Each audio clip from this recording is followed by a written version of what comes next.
All short ones for me today, folks. This is another shorty. All it is, out doing a bit of shopping today. I say a bit of shopping. All I wanted was a cabbage. I went 6 places, couldn't find one. We only like Savoy, and no one's got a Savoy at the moment. Didn't want to be bothered going to Asda because I didn't want the queuing up, the car park, and them either. Anyway, I've told you that now. Why I bothered, I don't know, but I have. Shop number 4 in one of the rougher parts of town. I'm not going to tell you where it was because I don't want to have a pop at anybody. But I comes across this woman. I'm looking for my cabbage. I can't find it. She's not dressed the best in the world, and her teeth looked about 20 times worse than mine. I've not got the best in the world, but I brush them all the time. I promise. Anyway, she just says to me, "Oh, it's awful," she said. I said, "What's that, love?" "I'm looking for fish. I'm after some. They've got none on offer." "All right." I'm thinking, why is she telling me? She said, "Honestly, it's terrible." She said, "Would you believe I've got to buy fresh fish? It's now cheaper than dog and cat food." "All right," I said. She said, "Yeah, I've got a dog and a cat and the fish will be ideal for them both." She said, "It's horrendous what dog food's costing now." She said, "Honestly, fresh food is cheaper than tins of dog food and cat food." I said, "You're joking?" Because I've had a dog all my life, but I've not had one of yours for the last couple of years, and I didn't know this. I said, "Really?" She said, "Yeah." And I said, "That's ridiculous." And it is. But that's the way this country's going at the moment with food. It's absolutely ridiculous. And I'm not having it.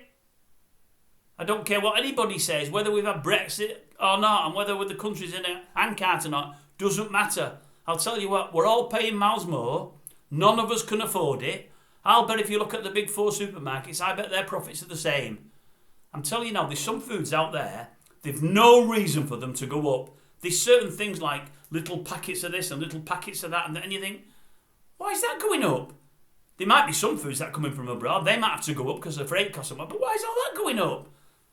The only reason for some foods going up in this country is a bit of transportation. Well, all they have to do is the government help them with transportation, or the supermarkets take a bit of a hit and make a bit less money. I heard something the other day on the news. The farmers, they've not made enough money for 10 years or whatever. They're getting robbed blind by these supermarkets, farmers. Farmer was on there the other day. They put milk prices up. We're getting a bit more now. He said, "But do you know what it's costing me to make milk and what they're paying me?" "No," the bloke said. He said, "They're paying me 40 pence a litre." "All right. And is that better?" "A lot better than it was." "All right. How much it cost you to make it?" 43 pence, he says. So they're only losing 3 pence a litre. Well, that's clever, isn't it? And they wonder why people are complaining. Come on, supermarkets, get your act together. Or Sunak, do something about it. Ridiculous what they're doing. This woman can't afford to be buying fresh fish and what have you. She was potless. I could see she was potless. She can't afford dog meat. What's in dog meat other than crap or cat meat? It's crazy, it really is.